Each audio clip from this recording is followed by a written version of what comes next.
Assalamualaikum warahmatullahi wabarakatuh. Perkenalkan, nama saya Muhammad Rizky dari Sains Komunikasi dengan NIM G2010-960. Di sini saya akan menjelaskan materi yang ada pada Jurnal Internasional Komunikasi Strategis yang berjudul Psikologi Evolusioner, Kerangka Kerja untuk Riset Komunikasi Strategis yang ditulis oleh Jens Seifert Brookman. Adapun materi yang akan saya bahas diantaranya adalah: pertama, ada psikologi evolusioner dan komunikasi strategis, definisi asumsi dasar dan hipotesis kerja. Yang kedua, ada pemikiran evolusioner dan dalam penelitian hubungan masyarakat dan komunikasi strategis. Nah, yang ketiga, penelitian komunikasi strategis dalam kerangka psikologis evolusioner. Yang keempat, komunikasi strategis memicu motif mendasar dengan memancarkan isyarat.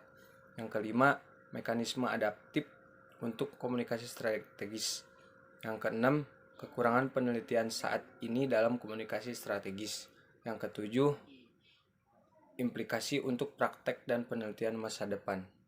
Baik, langsung saja kita ke materi yang pertama, yaitu psikologi evolusioner dan komunikasi strategis, definisi asumsi dasar dan hipotesis kerja. Nah, hipotesis pertama mengusulkan sebagai berikut. Lebih tepatnya, komunikasi adalah salah satu faktor yang menentukan keberhasilan reproduksi individu masyarakat informasi saat ini dengan fenomena seperti media massa dan media sosial tidak diantisipasi oleh evolusi. Sebaliknya, pikiran manusia dirancang oleh seleksi alam untuk bekerja dalam pengaturan komunikasi tatap muka. Karena kita adalah hewan sosial, hanya logis untuk menyimpulkan bahwa perilaku komunikatif manusia telah berdampak pada keberhasilan reproduksi dan sosial individu. Praktisi komunikasi strategis telah belajar memicu modul ini dengan memancarkan isyarat melalui komunikasi, yang pada gilirannya memicu respon efektif, kognitif, dan perilaku tertentu. Dengan demikian, motivasi manusia dijelaskan dalam hal sistem pengaturan perilaku yang berkembang, yaitu motif dasar manusia adalah modul kognitif. Lanjut ke materi yang kedua, yaitu pemikiran evolusioner dalam penelitian hubungan masyarakat dan komunikasi strategis. Dengan pengecualian not have, hingga saat ini hanya Greenwood secara eksplisit menghubungkan teori evolusi dengan teori hubungan masyarakat. Artikel awal dengan hubungan yang jelas dengan pemikiran evolusioner bisa dibilang karya Murphy Batas.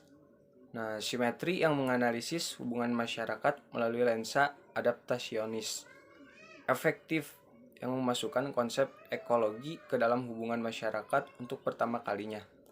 Seperti banyak karya penulis selanjutnya seperti Gruning dan Grunig atau Panjang dan Hazelton, Cutlip, Center, dan Broom memodelkan hubungan masyarakat di sepanjang garis ekologi, yang berarti bahwa peran humas adalah memantau kondisi lingkungan dan mengembangkan program perubahan organisasi dan lingkungan yang memfasilitasi keadaan adaptasi antara organisasi dan lingkungan sosial.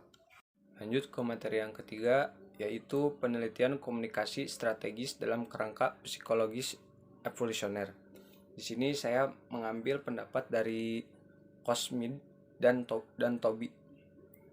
Adapun pendapatnya ialah nenek moyang kita telah menjadi anggota kelompok sosial dan terlibat dalam interaksi sosial selama jutaan dan mungkin puluhan juta tahun. Untuk berperilaku adaptif, mereka tidak hanya perlu membangun peta spesial objek yang diungkapkan kepada mereka oleh retina mereka, tetapi peta sosial orang, hubungan motif, interaksi, emosi, dan niat yang membentuk dunia sosial mereka.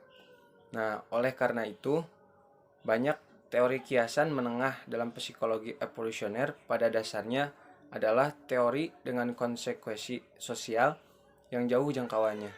Penjelasan komprehensif tentang keadaan seni dan psikologi evolusioner dapat ditemukan di tempat lain. Lanjut ke materi yang keempat, yaitu komunikasi strategis memicu motif mendasar dengan memancarkan isyarat.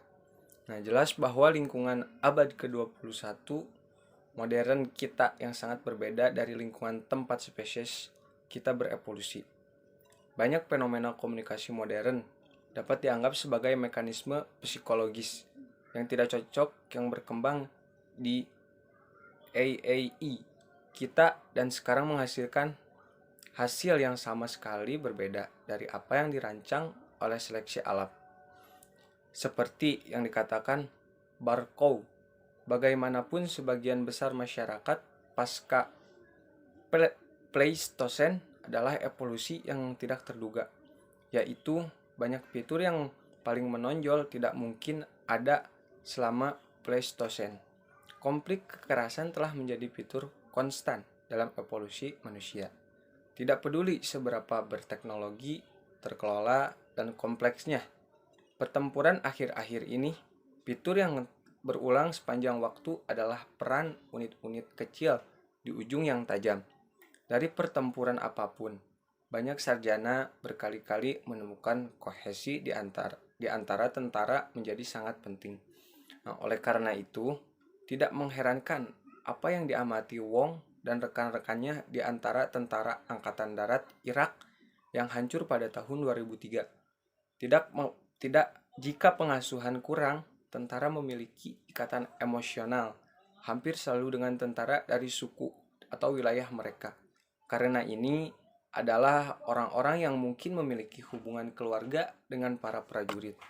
Lanjut ke materi yang kelima, yaitu mekanisme adaptif untuk komunikasi strategis. Nah, sejauh ini artikel ini telah memperdebatkan keberadaan kerangka motif dasar yang dipicu oleh penggunaan komunikasi yang strategis. Di IIE, kami kerangka kerja ini dan mekanisme psikologis yang berkembang yang menjalankan program yang mendasarinya mungkin bermanfaat dalam hal keberhasilan reproduksi individu karena mereka membantu meningkatkan dan mendorong hal-hal seperti status sosial, afiliasi atau koherensi keluarga jelas. Tentara dan karyawan tahu bahwa sesama tentara dan rekan kerja mereka bukan kerabat mereka.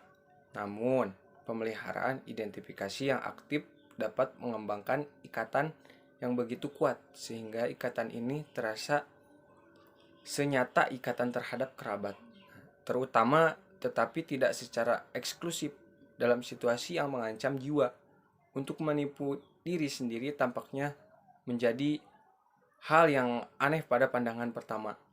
Namun, orang meningkatkan persepsi mereka tentang diri mereka sendiri, melebih-lebihkan tingkat kontrol mereka atas peristiwa dan terlalu optimis tentang masa depan mereka sepanjang waktu. Lanjut ke materi yang keenam, yaitu kekurangan penelitian saat ini dalam komunikasi strategis. Nah, tampaknya psikologi menjadi titik acuan penting untuk penelitian komunikasi strategis. Dan Boyton melaporkan bahwa dari 99 artikel yang dianalisis di bidang komunikasi, krisis 30 secara eksplisit menetapkan teori dari psikologi seperti restorasi, citra pembingkaian, atau atribusi. Seiring berkembangnya disiplin ilmu lain seperti ilmu saraf dan ilmu kognitif, komunikasi strategis semakin terancam, disusul dan terpinggirkan, menjadi lebih terisolasi daripada yang sudah ada. Bidang lain pada akhirnya akan memberikan penjelasan yang lebih baik tentang mengapa komunikasi strategis ada, bagaimana cara kerjanya, dan bagaimana menerapkannya secara efektif dalam praktik. Hubungan masyarakat, komunikasi strategis, dan komunikasi perusahaan. Sebagai tiga aliran pemikiran dasar, jauh dari keadaan yang bersatu seperti itu. Sebaliknya, lapangan itu sejak peresmiannya terus-menerus diperluas dan dipecah-pecah. Masih bisa diperdebatkan apakah paradigma teoritis utama dapat dicapai, apalagi diinginkan, dan apakah akan lebih baik bagi PR untuk menerima dirinya sendiri sebagai disiplin multi paradigma. Lanjut ke materi yang terakhir, yaitu materi yang ketujuh, ialah implikasi untuk praktek dan penelitian masa depan. Nah, menerapkan pemikiran psikologis evolusioner untuk penelitian komunikasi strategis berguna dalam arti melengkapi dan memperkaya penelitian yang ada kerangka motif fundamental, menunjukkan bahwa ada modul dalam pikiran manusia yang selaras dengan isyarat komunikatif yang berbeda yang dipancarkan oleh mode komunikasi yang berbeda. Beberapa motif mendukung pembangunan hubungan sementara yang lain. Tim peneliti harus mengembangkan model yang dapat diuji berdasarkan pembangunan teori lebih lanjut. Pada langkah kedua, modul itu sendiri harus diteliti untuk lebih memahami bagaimana modul tertentu diselaraskan dengan tujuan tertentu. Misalnya, akhirnya penelitian harus berusaha untuk mengembangkan model kompleks yang mencakup semua modul yang relevan dengan komunikasi strategis untuk membangun teori kerja lapangan yang ekstensif dalam bentuk studi etnografi. Wawancara kualitatif dan analisis isi diperlukan sebelum model yang disusun memungkinkan perumusan prediksi yang dapat diuji. Nah, masuk akal untuk mengasumsikan bahwa hal yang sama berlaku untuk pemangku kepentingan dan organisasi yang membuat keputusan untuk terlibat, percaya, atau berkomitmen. Nah, mungkin itu saja pemaparan materi yang dapat saya sampaikan yang ada pada Jurnal Internasional Komunikasi Strategis. Kurang lebihnya saya mohon maaf. Wabillahi taufiq wal hidayah. Wassalamualaikum warahmatullahi wabarakatuh.